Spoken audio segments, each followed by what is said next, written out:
আপনি যদি বড়লোক হতে চান, আপনি যদি ধনী হতে চান, আপনি যদি সচ্ছল হতে চান, তাহলে আপনাকে কয়েকটা জিনিস ফলো করতে হবে। এই কয়েকটা জিনিসের মধ্যে 1 নম্বর যে জিনিসটা আপনাকে ফলো করতে হবে সেটা হচ্ছে সময়ের গুরুত্ব দিতে হবে। 1 নম্বর হচ্ছে আপনাকে সময়ের গুরুত্ব দিতে হবে, আপনাকে পরিশ্রম করতে হবে, সঠিক সিদ্ধান্ত নিতে হবে এবং সঠিক রাস্তায় আপনাকে পরিশ্রম করতে হবে।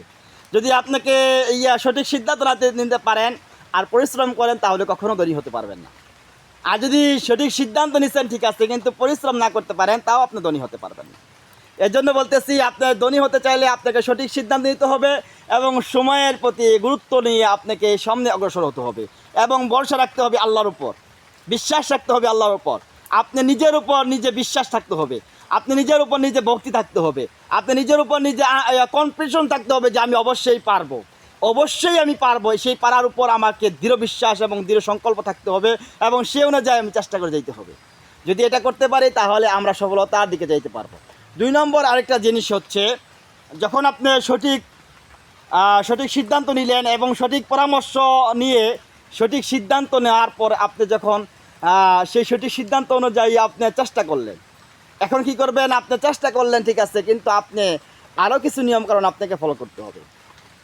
যেরকমভাবে আপনি প্রতিদিন যেই পরিমাণ সঞ্চিত করলেন, টাকা উপার্জন করলেন, সেই উপার্জিত টাকা থেকে আপনার কিছু অংশ আপনাকে সঞ্চয় করতে হবে।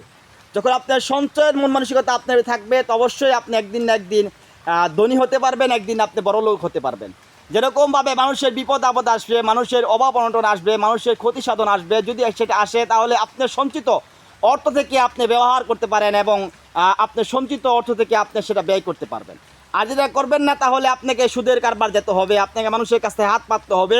যাতে মানুষের কাছ থেকে হাত পাততে না হয়, এই জন্য আপনার প্রতিদিনের অর্থ থেকে কিছু অর্থ আপনাকে সঞ্চিত করতে হবে, কিছু অর্থ আপনাকে জমা করতে হবে।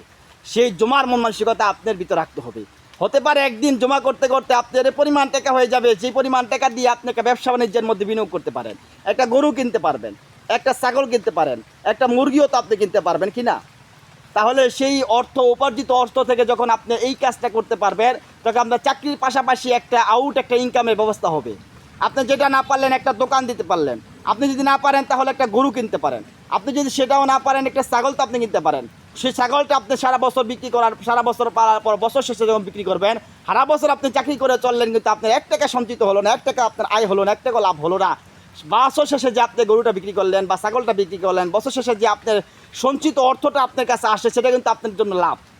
এজন্য পৃথিবীর বিখ্যাত ধনী ব্যক্তি, পৃথিবীর মধ্যে এখন যে ধনী ব্যক্তির তালিকার মধ্যে সবচেয়ে ধনী ব্যক্তি হচ্ছে ইলন মাস্ক।